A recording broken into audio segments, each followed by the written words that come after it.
Welcome to this explainer. Today, we're taking a fascinating and honestly deeply validating look into the hidden architecture of the introverted mind. Far too often, society operates on this totally false dichotomy. If you're talking, you're engaged, and if you're quiet, well, you're absent. But that fundamentally misunderstands human psychology. There is a profound, highly evolved cognitive framework operating right beneath the surface of that silence. If you've ever felt misunderstood at a social gathering, or if you naturally prefer the periphery over the spotlight, we're going to break down the actual psychological mechanics behind why you do what you do. We're diving deep into the science and the sophisticated strategy of the quiet observer, revealing the intense, invisible cognitive processing that defines the hyper-observant mind. Okay, picture this. You step into a bustling networking event or a crowded dinner party. Almost instantly, the environment is overwhelming, right? You've got overlapping conversations, the clinking of glasses, bright lights, and rapid-fire social posturing happening in literally every direction. Do you find yourself instinctively gravitating toward the edges of the room? Do you prefer sitting quietly in the corner, just letting the dynamics of the room wash over you instead of diving straight into the epicenter of all that noise? Well, psychology tells us that introverted brains naturally experience a higher baseline level of cortical arousal. Basically, that means you process environmental stimuli much more intensely than an extrovert does. Plunging straight into that chaos isn't just exhausting, it's biologically counterintuitive. Instead, your instinct is to seek a good vantage point. You manage the sensory overload by stepping back, setting a boundary, and quietly watching the intricate web of human interaction unfold. Section 1. Myth versus reality. Introvert stereotypes. We live in a culture that, let's face it, heavily favors the extrovert ideal.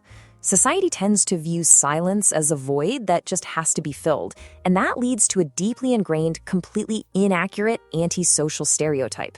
When you're sitting back and observing, people are quick to project their own discomfort right onto your silence. They assume you're aloof, disconnected, shy, or just actively avoiding human connection. But the psychological reality? It is profoundly different. The truth is, you aren't being antisocial in the slightest. You're actually engaged in a state of intense internal cognitive processing. While the extrovert is engaging externally, thinking out loud and projecting their energy outward, you are engaging internally. You are absorbing the environment, deciphering the social ecosystem, and actively participating in the room through the lens of hyper-observation rather than just vocalization. So, when you settle into that peripheral vantage point, your brain initiates a highly specific psychological state known as data collection mode. You aren't tuned out at all. Your mind is acting like a high-fidelity receiver, tuned into a frequency of subtext that most people completely miss. You are actively gathering and processing a staggering volume of real-time social data. You're tracking tone modulation, noticing if a laugh is genuine or if it's just performatively loud. You're analyzing subtle microexpressions, like a fleeting look of annoyance or a slight tightening of the jaw. You are effortlessly mapping the invisible social hierarchies of the room, taking note of who continually interrupts, who defers to whom, and who takes up the most physical space. This is a highly active, incredibly demanding cognitive state. Your silence is simply the byproduct of a brain that is entirely occupied with ingesting and analyzing complex environmental data. Psychological assessment. Now, this active data collection isn't just random people watching. It follows a rigorous, four-step cognitive sequence that functions kind of like a sophisticated psychological operation. Step 1 is the observation of those micro details we just talked about. Step 2 is where the magic really happens. You synthesize that raw data to build complex psychological profiles. By connecting the dots between a person's posture, their conversational pacing, and their eye contact, you're effectively mapping out their personality, their communication style, and their emotional volatility long before you ever exchange a single word. Which leads directly to Step 3, determining safety. You're assessing the energetic cost of interacting with this profile. And finally, Step 4, deliberate engagement. Instead of the extrovert's approach of trial and error socializing, you only initiate contact once this entire analytical sequence is complete and the interaction has been strategically vetted. Deciding who is safe. Deciding exactly who is safe to engage with is the ultimate objective of all this mental profiling. For an introvert, the term social battery isn't just a cute metaphor. It represents a very real measure of cognitive and emotional stamina.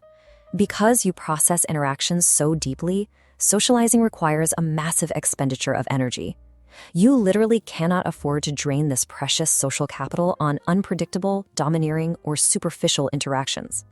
By carefully assessing the room, you are identifying people whose energetic output is compatible with yours.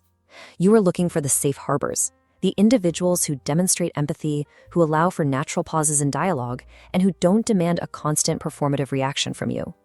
This safety assessment is a vital form of energy economics. It ensures that when you finally do choose to invest your social battery, you're doing it in an environment and with a person that will offer a meaningful return on that investment. The hyper-observant mind, the introvert advantage. You aren't antisocial. Psychology says your brain is simply operating in data collection mode. This fundamental truth frames your quiet observation not as a social deficit, but as a distinct, real-world evolutionary advantage. Evolutionary psychology actually suggests that early human tribes absolutely relied on the quiet observers. They needed the individuals who hung back, surveyed the landscape, detected subtle threats, and mapped the complex social cohesion of the group. Your instinct to sit back and read a room is an ancient, vital adaptation geared entirely towards safety and strategic advantage. Understanding this completely shifts the paradigm. You never, ever need to apologize for not being the loudest voice in the room. Your silence is a powerful tool of comprehension. You are learning, calculating, and preparing to make highly intentional connections on your exact terms. So, the very next time you walk into a chaotic environment and feel that familiar magnetic pull toward the quiet corner, I challenge you to view that space differently. Consciously acknowledge that you are entering data collection mode. Notice the subtle cues you naturally pick up on that others are entirely blind to. Watch the extroverts in the room and recognize that while they might command the volume, your silent profiling means you actually understand the much deeper dynamics at play. Embrace the profound power of your observation. Who will you profile next? Step confidently into your quiet authority and never underestimate the tremendous cognitive power hidden within a silent room.